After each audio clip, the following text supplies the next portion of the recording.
No mundo da música cabo-verdiana, a gaita é um instrumento muito utilizado, por isso muitos dos nossos músicos recorrem a esse instrumento musical e Catuta Branca é um deles.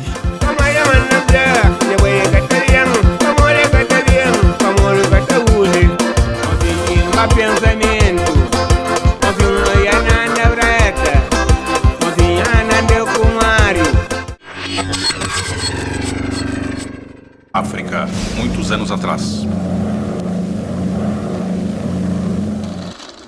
Boas pessoal, sejam todos bem-vindos ao canal África muitos anos atrás. Se és novo por aqui, convido-te a subscrever no canal e deixar aquele like que é muito importante para o engajamento desse vídeo. Bem, no vídeo de hoje, como já devem de ter percebido, vamos falar dele, sim, Catuta Branca. Hoje iremos aqui abordar a história desse icônico músico cabo-verdiano. Por isso, sem muitas delongas, bora ao vídeo.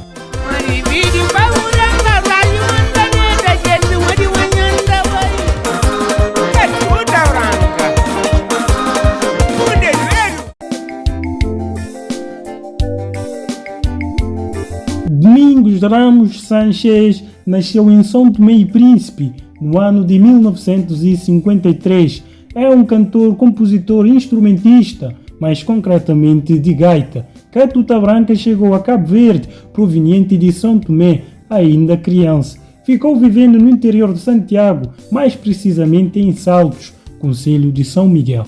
Por volta dos 30 anos, transferiu-se para a praia e foi também por volta dessa época que começa a tocar gaita. Aprendeu praticamente sozinho, foi o que relatou a Cabo Verde Music Museu Virtual numa entrevista em janeiro de 2023.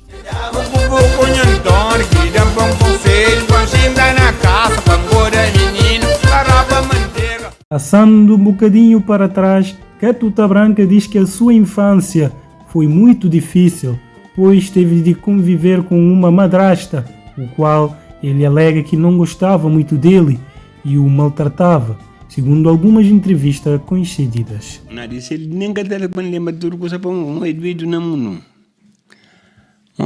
Aquele mulher mais ruim que morto, credo. Ele me falou que mulher não deve para morrer agora, mas para saco vida acima de homem ali, para não falar mentira. Para não falar, conseguindo fazer ele. Só vamos perguntar, conseguindo fazer ele. Em 1994 e 1996 foram as suas primeiras viagens para atuar fora de Cabo Verde, tendo passado por Portugal e França. Quando foi novamente a Portugal em 1998, acabou fixando-se na grande comunidade cabo-verdiana no município da Amadora, arredores de Lisboa. Atuou habitualmente em espaços de música ao vivo, tocando gaita e cantando com o acompanhamento de Emílio Mendes no ferro e Donza no baixo. Ele ainda na Cabo Verde? Na Cabo Verde. Embarca aí no mês. Me embarca na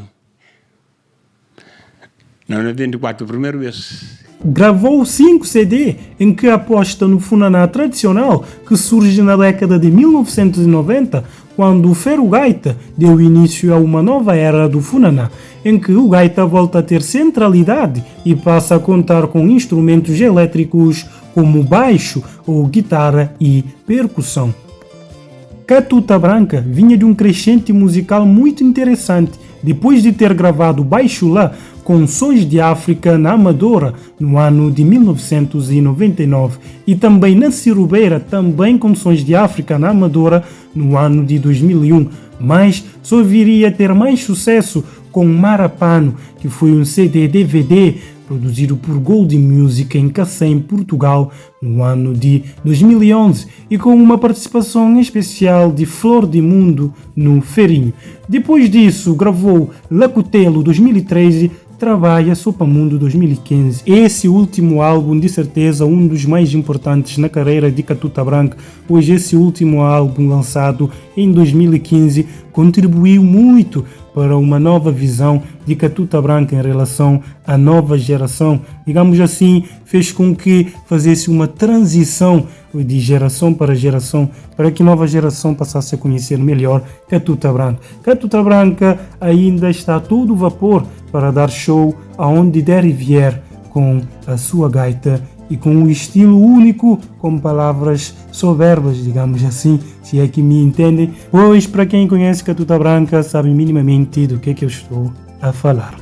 Quando eu inventava que ele trabalha sobre o mundo. É sobre o mundo. Vamos fazer sucesso. Toca tudo canto de Cabo Verde. Pessoal, esse então é um pequeno vídeo contando um bocadinho da história do músico cabo-verdiano Catuta Branca. Se gostaste do vídeo, deixa aquele like, subscreva no canal, que é muito importante para o engajamento desse vídeo. Não se esqueça de deixar nos comentários o que achas desse icônico músico cabo-verdiano. Tamo junto, até o próximo vídeo.